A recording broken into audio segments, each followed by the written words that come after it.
Jadi dengan hati yang bersifat latifatul rabbaniyah ini, yang kejadian daripada kejadian rabbaniyah, daripada kejadian Tuhan yang amat seni, inilah maka hati kasar itu dapat hidup dan berdenyut. Dengan sebab adanya roh itulah, maka hati kasar kita, jantung kita, liver kita, organ kita dan tubuh badan kita, semua tu dapat hidup. Dapat hidup sebab apa? Sebabkan adanya roh, nyawa tu. Jadi istilah dia banyak orang panggil nyawa, panggil roh, panggil nafsu. Benda yang actually benda yang satu. Dan ia mempunyai sifat ta'akul dan juga sifat-sifat ma'ani. Sifat ma'ani nanti kita belajar dalam sifat 20 tu. Dari sejak ia dijadikan di alam arwah. Yakni sebelum ia bercantum dengan alam kasar ini. Jadi pada roh itu terdapat sifat ta'akul dan juga sifat-sifat ma'ani. Sifat ketuhanan yang duduk di situ. Sebab dia ni sangat rumit, sangat unik roh ni. Sebelum dia bercantum dengan alam kasar ini. Ahli-ahli falsafah dan ahli tasawuf adalah bersependapat dan menamakan hati jenis ini sebagai jauhar majrud. Iaitu yakni ia bukan dari jenis benda. Dia bukan jirim. Dia bukan arat. Kalau kita nak kata arat, kan yang kita belajar ni, arat di mana tempat ruang mengambil ruang, jirim mengambil ruang, jisim mengambil ruang, dipanggil arat. Dia bukan jirim, bukan jisim, bukan arat. Bukan arat. Bahkan ia atau zatnya dapat berdiri sendiri dan terkaya dari tubuh badan kasar. Dia tak perlu kepada jasad kita, tubuh badan kita, malahan hati batin ni atau roh ini, dia boleh berdiri dengan sendiri dia. Dia tak perlu kepada jasad kita. Ini kehebatan dia. Lepas tu dia datang daripada Allah. Jadi hati dengan makna yang kedua inilah hakikat kejadian manusia yang mempunyai tanggungjawab kepada Tuhan dunia akhirat. Bila kita tak mengaji bab ni nanti, besok kita susah hidup kita. Sebab kita tak kenal Tuhan. Kita nak kenal Tuhan, kena sampai peringkat nak makrifah, kita kena belajar tentang hati kita ataupun roh kita ni. Dan untuk kita sampai kepada Allah. Baik, jadi berlandaskan kepada pengertian hati batin ini, maka kita akan mempelajari roh semayang. Agar semayang kita ni yang kita nak belajar ni dapat dibuat dengan sempurna. Semayang yang diterima oleh Allah dan bukan semayang yang dilemparkan kembali ke muka kita.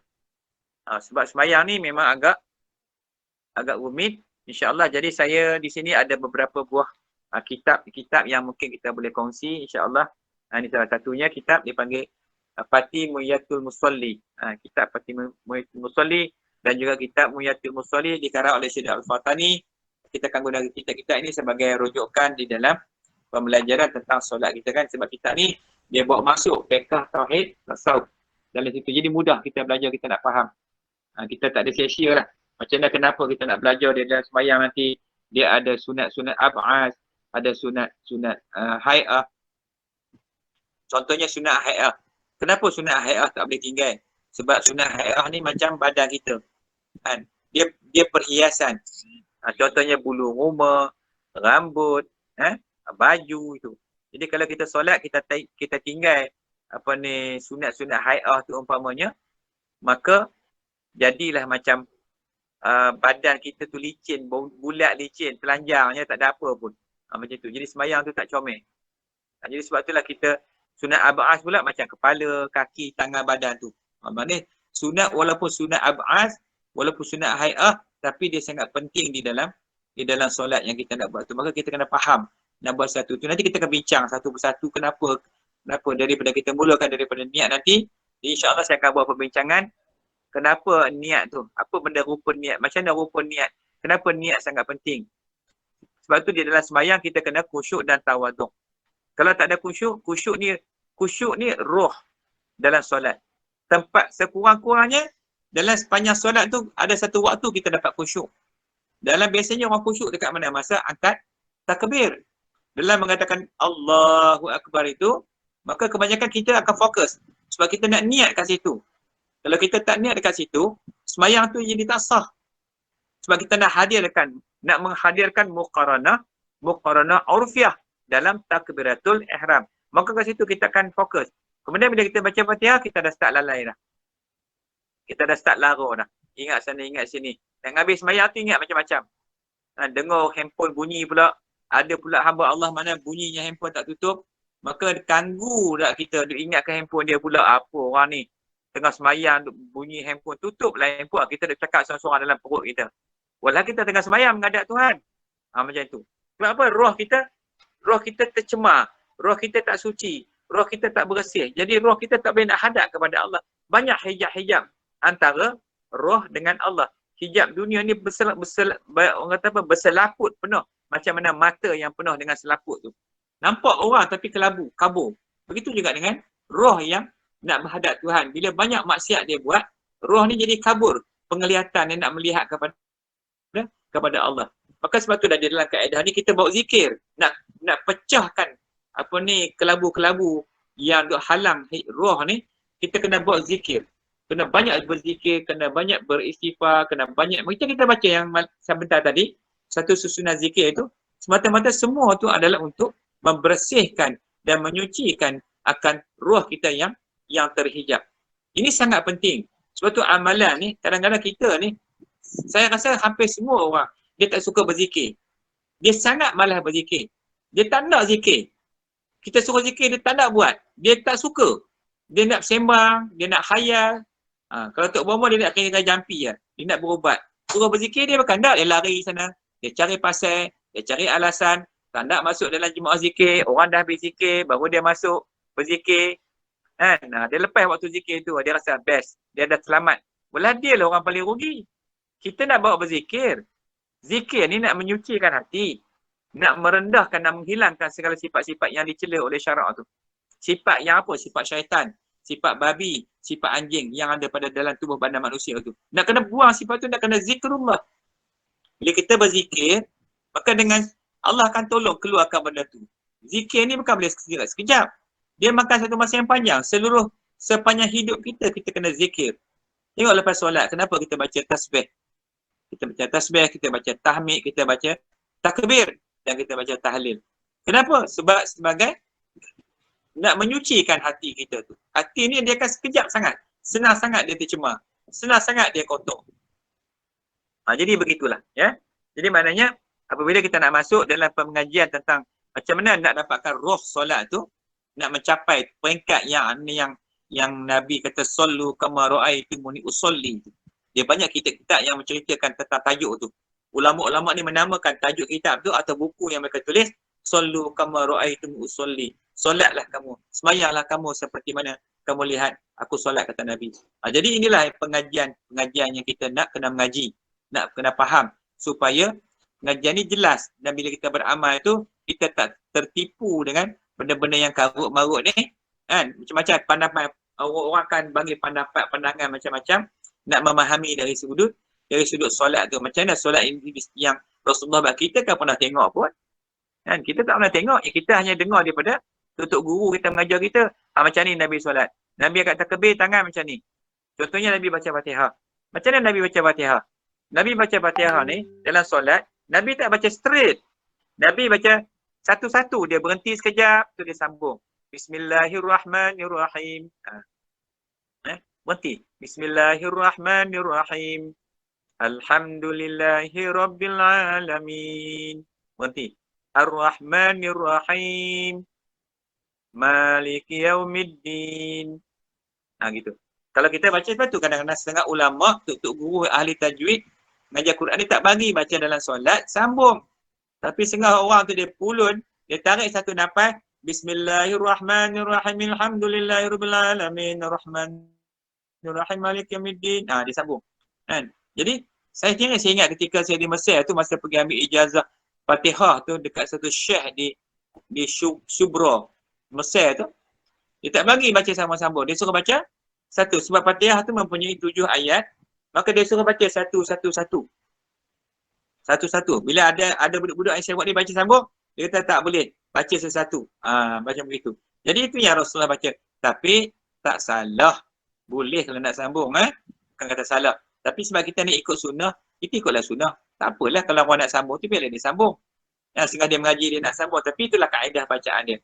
Maka di dalam membaca Al-Fatihah ni pula, kenapa baca Fatihah? Dekat mana ada sifat-sifat Allah yang kita nak kena faham, nak kena yakin dalam keadaan ketika kita membaca suratul Fatihah.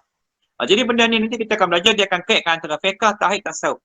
Macam mana kita nak letakkan tauhid kita di dalam solat yang kita tengah solat tu. Bila kita rokok, apa kita nak baca? Kenapa kita baca? Dalam rokok kita memuji Tuhan. Kenapa dalam sujud tak boleh baca lain melainkan tasbih saja kepada Allah? Semua tu ada sebab-sebab dia. Dan di sinilah kita akan cuba mempelajari keadaan semayang yang sebenarnya supaya kita dapat roh solat tu. Supaya roh solat ni yang akan bawa kita balik kepada Allah nanti. Di akhirat nanti. Ni memang benda ni sebenarnya dalam pengajian solat ni, Masya Allah, memang perkara yang sangat kalau kita hayati, kita faham, jadi solat kita jadi lazat, jadi zuk, jadi luzuk, bacaan lidah jadi manis. Kemudian nak kena jagalah makanan haram, makanan syubhat nak kena tinggal habis. Benda-benda macam ni pentinglah di dalam pengajian kita. Jadi saya rasa dekat tu dulu malam ni, insya-Allah kita akan sambung lagi selepas ni. Malam ni mungkin kita bukan berakhir, kita berhenti sekejap di sini pada malam ni sebelum kita masuk kepada hari yang kita akan maklum pula bila program kuliah kita akan sambung. Walau bagaimanapun saya rasa ramai yang mungkin tak setuju nak tangguh program ni kan. Tapi kita macam ni kita janji, ada sebab dia.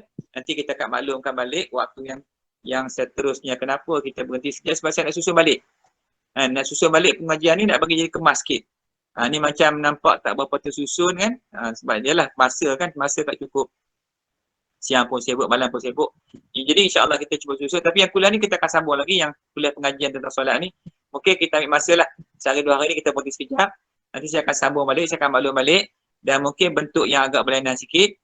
Zikir pun mungkin agak berlainan sikit. Sebab saya nak bagikan zikir, kita nak ijazahkan zikir untuk diamalkan setiap orang tu. Mana daripada pagi sampai malam tu dia ada amalan-amalan khusus. Termasuklah zikir ni yang kita baca dia tiap malam ni.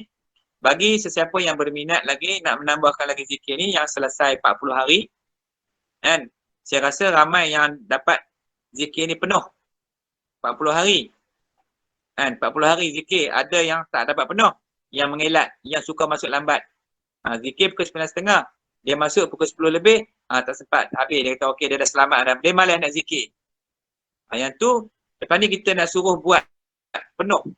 Jadi selain daripada waktu ni, buatlah sendiri-sendiri, buatlah 40 hari. Siang ke malam tak kisah, tapi bagi habis 40 hari yang pertama, habiskan, kemudian boleh sambung terus ataupun berhenti sekejap, sambung 40 hari yang kedua, sambung lagi 40 hari yang ketiga. Bagi dapat zikir itu yang lengkap. Kan? Mungkin ada yang kata panjang sangat atau apa, nanti saya susun balik bagi mudah baca. Sebab kita nak berzikir ni, kita nak mudah, tak nak susah orang. Nanti saya susun balik zikir ni bagi mudah baca. Ada yang sampai 100 kan, mungkin kita panjang, mungkin nak habis jenuh. Kan? Tak apa. Nanti ada lagi zikir-zikir lain yang saya akan masukkan di dalam pengajian ni. Jadi begitu ya. Jadi banyak lagi kita bukan berhenti di sini. Kita masih di dalam pengajian, cuma kita nak lengkapkan tempoh 40 hari itu sebab asal kemarin, sebab kan kita nak minta Allah angkatkan COVID. Dan kita walaupun kumpulan yang kecil, kita tetap istiqamah. Tiap-tiap malam kita berzikir, kita bagi salam pada Rasul, kita bagi salam pada Sayyidina Khidir, pada Jibril, Abu Bakar, Umar, sahabat Rasulullah, kepada Syekh Abdul Qadir Jalani, dan pada Ashabul Kafi. Kita bagi salam sebab kita nak, mudah-mudahan dengan sebagai tawasul kita itu, sebagai wasilah kita, Allah akan mempercepatkan angkat balik COVID ni. Cuma masalah sekarang ni, dia berlaku pertembungan dengan orang ahli dunia, dia nak ikhtiar juga cara dunia. Kita pun nampak benda ni. Kita punya ikhtiar, kita bukan bagi bekas pun. Tapi tak apalah. Sebab Allah suruh ikhtiar. Maka tak salah bagi pihak KKM dia ikhtiar. Dan ada orang ni cakap macam tu, kita usaha dekat semua jalan tu. Jadi kita pun kena selamatkan juga, jaga jangan ada pergi rempuh. Kalau tempat ramai-ramai tu majlis kenduri ke, kalau apa ke, cuba elok lah. Bukan tak boleh pergi. Sebab tempat-tempat tu lah tempat banyak COVID duduk tunggu situ. Supermarket lah, tempat shopping kompleks lah, tempat perhimpunan yang ramai-ramai, kita cuba elak lah. Jadi itu pun menjaga nyawa, termasuk di dalam salah satu daripada perkara maqasid syariah juga. Jadi itu asal yang kita buat. Kemudian kita berdoa minta kepada Allah, di samping kita nak didik diri kita juga Nak keluar daripada minaz zulumati ilan nur tu. Nak keluar daripada zulmat kepada cahaya cahaya ilahiyah, supaya kita dapat duduk di bawah naungan bayangan Allah Subhanahu Wa Taala. So matlamat kita ni besar, target kita ni sangat besar, iaitu nak kembali kepada Allah, nak mencapai maqam radhiyallahu anhum wa radu'an. Allah redha kepada mereka dan mereka redha kepada Allah. Ini kemuncak cita-cita setiap kita, nak supaya Allah redha. Yang penting Allah redha kepada kita dalam muka bumi ni, maka insya-Allah di akhirat besok kita akan bersama dengan para anbiya, para aulia sebagai jadi ahli jannah, ahli syurga di sana insya-Allah.